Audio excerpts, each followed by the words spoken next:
প্রায় 13,500 কোটি টাকা ব্যয়ে 14টি প্রকল্প অনুমোদন দিয়েছে জাতীয় অর্থনৈতিক পরিষদের নির্বাহী কমিটি একনেক।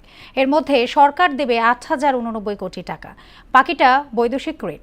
বৈঠক শেষে অর্থ ও পরিকল্পনা প্রতিমন্ত্রী জোনায়েদ সাকি বলেন, প্রকল্প বাস্তবায়নে ব্যয় সাশ্রয়ী হওয়া এবং জনকল্যাণে সর্বোচ্চ গুরুত্ব দেওয়ার নির্দেশ দিয়েছেন প্রধানমন্ত্রী। তানজিদ ভাইয়ের প্রতিবেদন। প্রধানমন্ত্রী তারেক রহমানের সভাপতিত্বে রবিবার বসে বর্তমান সরকারের দ্বিতীয় একনেক বৈঠক।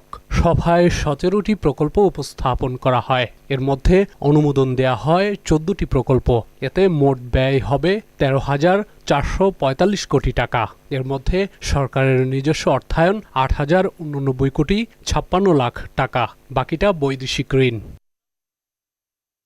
অনুমোদন পাওয়া 14 প্রকল্পের মধ্যে নতুন 5টি, সংশোধিত 5টি আর বাকিগুলোর মেয়াদ বাড়ানো হয়েছে। বৈঠক শেষে সাংবাদিকদের সঙ্গে কথা বলেন অর্থ পরিকল্পনা প্রতিমন্ত্রী জোনায়েদ সাকি। বলেন, প্রধানমন্ত্রী উন্নয়ন প্রকল্প বাস্তবায়নে ব্যয় সাশ্রয়ী হওয়া এবং জনকল্যাণকে সর্বোচ্চ অগ্রাধিকার দেওয়ার নির্দেশ দিয়েছেন। একনেক সভায় মাননীয় প্রধানমন্ত্রী জনাব তারেক রহমানের সভাপতিত্বে একনেক সভা অনুষ্ঠিত হয়েছে। সেখানে টেবিলে 17টি প্রকল্প উপস্থাপিত হয়েছিল। তার মধ্যে 15টি নিয়ে আলোচনা হয়েছে। 17টি প্রকল্পের মধ্যে 6টি নতুন প্রকল্প ছিল, 7টি সংশোধনী প্রস্তাব আছে আর 4টি মেয়াদ বৃদ্ধির প্রস্তাব আছে। গৃহীত প্রকল্প নির্বাচনী ইশতেহারের সঙ্গে সামঞ্জস্যপূর্ণ কিনা তাও যাচাইয়ের নির্দেশনা আছে সরকার প্রধানের।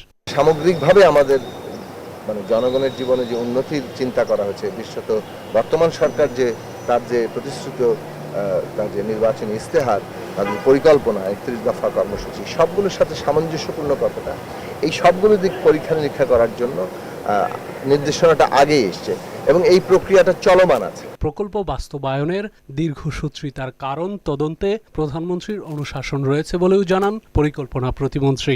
প্রকল্প বাস্তবায়নে কেন দীর্ঘসূত্রিতা হয় সেটার ব্যাপারে তদন্ত করার জন্য বলা হয়েছে। তানজিদ ভুইয়া, মোহনা সংবাদ, ঢাকা।